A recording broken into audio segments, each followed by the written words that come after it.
Are you looking to pursue further education and perhaps looking for your employer to support you and pick up some or all of the costs? If so, then this video is for you.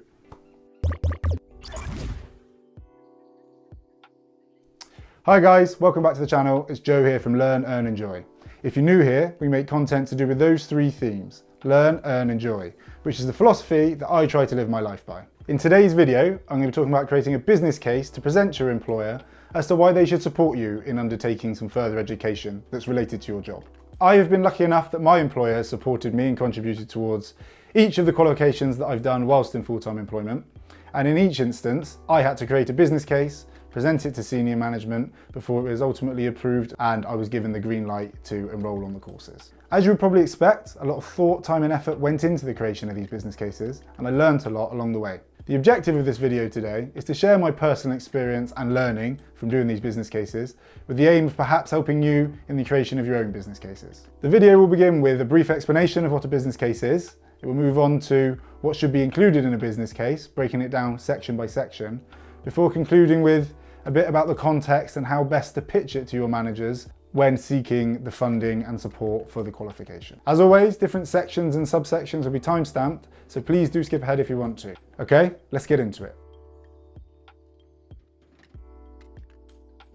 There are many variations and nuanced definitions for a business case, but essentially, and according to Google, it is a justification for a proposed undertaking based on a perceived commercial benefit. So breaking it down a little bit further, a justification why money should be spent in the short term on the undertaking for a return on that money in the future, which is the commercial benefit. A really simple commercial application of a business case could be for purchasing a new machine for £100,000 that produces widgets faster than the previous or current machine. The faster production means that the company gets £25,000 more profit per year. The business case would then state that the purchase of the new machine, the commercial undertaking, would pay back within 4 years based on a non-discounted, really simple payback period calculation, and therefore be creating profit for the organisation from the 5th year onwards, which is the commercial benefit. However, in our case for this video, the proposed undertaking is the payment for the provision of training, qualification and/or professional membership, which is related to your job, and the perceived commercial benefit is the increased ability you have to do your job based on the training that you've received. Examples of professional memberships that fall into this category could be MSIPs for procurement, CIMA for accounting and finance, SIM for marketing, or CIPD for human resources. This list is by no means exhaustive, and there are literally hundreds of professional memberships you could join. There are also thousands of training courses and programs that could be relevant to your job. I would recommend that you do a Google search and start looking and based on reviews, pick from there. The business case itself can come in many forms, but for the purpose of this video, I'm going to assume we're going to do a simple PowerPoint presentation. I'll now go on to discuss the content that should be included within the business case and the order in which I think it should be presented. As with most presentations, your business case should start with an executive summary slide at the beginning. This should be clear and concise and outline the main points of your presentation. The idea is that if somebody could get the gist of the presentation by only reading that slide. And this may be very useful if your business case has to be referred to senior management to be approved. They may not read the whole presentation and they may make a decision simply based on that first slide. The next section of the presentation should be the qualification that you are intending to pursue and why. Within this, you also need to include why you've chosen that specific provider if there are more than one. For example, when I was doing my business case for my MBA, I was questioned on why I had chosen a university in Manchester when there were much more local universities and courses available in Bristol. It's important that you back up both your choice of qualification and the choice of provider with objective reasons for doing so, and really show that you've done your research and considered alternatives to the ones you've selected. Also, include a brief summary of the method of delivery for this qualification. Is it online, is it face-to-face, or is it blended approach? It's essential that you check your employer's policies and procedures with regards to further education. They may well have partnerships with specific institutions, such as local universities and colleges, or they may well have a very structured process to go about gaining the funding. Make sure you're well aware of this and include it within the business case if necessary. The next section, and the crux of the business case, is the benefit to the employer and yourself in completing this qualification. This is a really crucial section and is the commercial benefit that is mentioned in the business case definition. Typically, a commercial benefit will be expressed in numbers. So, for example, if you think that completing this qualification will make you better at your job, try and reduce that down to numbers. Will you be quicker? Will you be able to take on more than you do now? Or will you just be more effective? As well as just making you better in your current job, completing this qualification may set you up for future promotions within the organisation. Have a look at the job profiles that should be available from HR and look what qualifications that are listed under preferred and essential for the roles you would like to do in the future. You can link this into the business case and you could reference that an organisation would likely pay more externally to gain someone from those qualifications than training someone from within. Again, try and get some figures and put some numbers around it and list your assumptions and your sources for your figures in the business case. There are also clear benefits to the individual as well as the employer in completing the qualification. I think it's essential that these are also highlighted within the business case.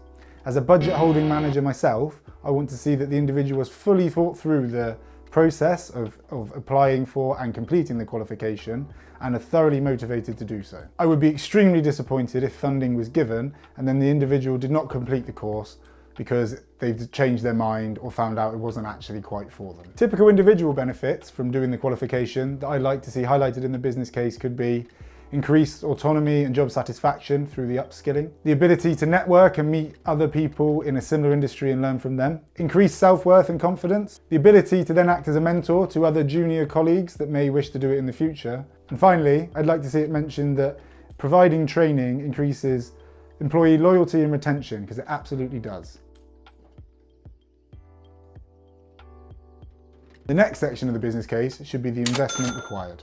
This is the proposed undertaking if you take the Google definition of a business case. This is not just funding fees, but it's also funding your time off from work if you're expected to have days off to study or do exams. Books or materials you may need, are they going to fund those? It's a complete package of funding. All of this needs to be considered and listed in the business case. In terms of strategy, I would say start high. Ask for study leave, ask for all materials to be funded and ask for all the fees to be paid. But do bear in mind, this may not be accepted and you may have to negotiate if it's accepted at all. For example, making up time away from work in your own time, partially funding yourself and taking holiday to cover exams if necessary. In this section, you should also include details of any grants or subsidies that are available, any potential discounts, for example, early payment, or any partnership opportunities with your employer and the education institution. This is all worth considering and it shows the employer you're really trying to make the best use of their money and not just waste it. If your employer is worried about the prospect of you leaving after completing the qualification, you can mention the fact that the provision of training increases retention and loyalty and point them to the Richard Branson quote. And you could also offer to sign some sort of learning contract where you agree to stay with the employer for X amount of years after completing the training for them to get their perceived commercial benefit back. However, if you are willing to do that, I would get some advice and check it over for things such as what happens if you fail the course? Do you have to get a certain grade for the provision of funding to continue and things like that? If they do insist on a learning contract, I would suggest you negotiate, start at the best possible outcome, but do have some concessions in mind. For example, start with you have to stay for a year post completing your training, but be prepared to negotiate up to 2 or 3 years if necessary. I would not let a learning contract put you off doing the training, because the chances are, if you do look to leave post completing your qualification, it will be for more money. So even if you have to pay the money back, you'll likely be in a position where you're in a job where you're being paid more and therefore could better afford to do it. Don't forget, if you're looking to undertake a qualification while in employment, there's also a massive investment in you in terms of time, which can be hard and can be challenging. As I said in my MBA video, link here somewhere, there's a massive expectation in terms of hours per week for gaining these kind of qualifications.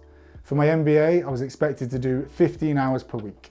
As I mentioned earlier, as a budget holding manager, I would want to see that the individual has considered this and has made the necessary arrangements within their personal life to ensure that they're able to discharge the hours required and ultimately pass the qualification and do the learning with ease. If they had not considered this, I would not be 100% confident that they had done all the necessary research and therefore may struggle when it comes to starting the qualification.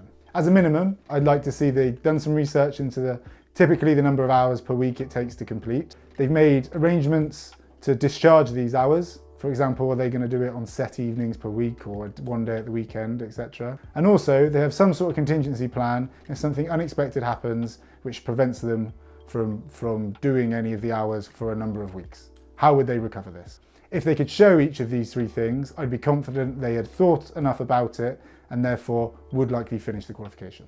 The last thing you want to do as an individual is to go through the difficult process of creating and getting a business case signed off, starting in qualification and then not being able to finish it because you haven't planned ahead properly. It would also be very frustrating for the people within your organisation that have sponsored you to do the qualification. The final section of the business case should be the next steps. This should simply state the steps from now until ultimately being enrolled on the course. What processes do you have to go through, in what order, and roughly what time period will it take? This will give the approvers of the business case, hopefully approvers, an idea of when you would start based on whatever date funding would be available. So they were the different sections that go into a business case. I'll now discuss the context of how to best ask for it.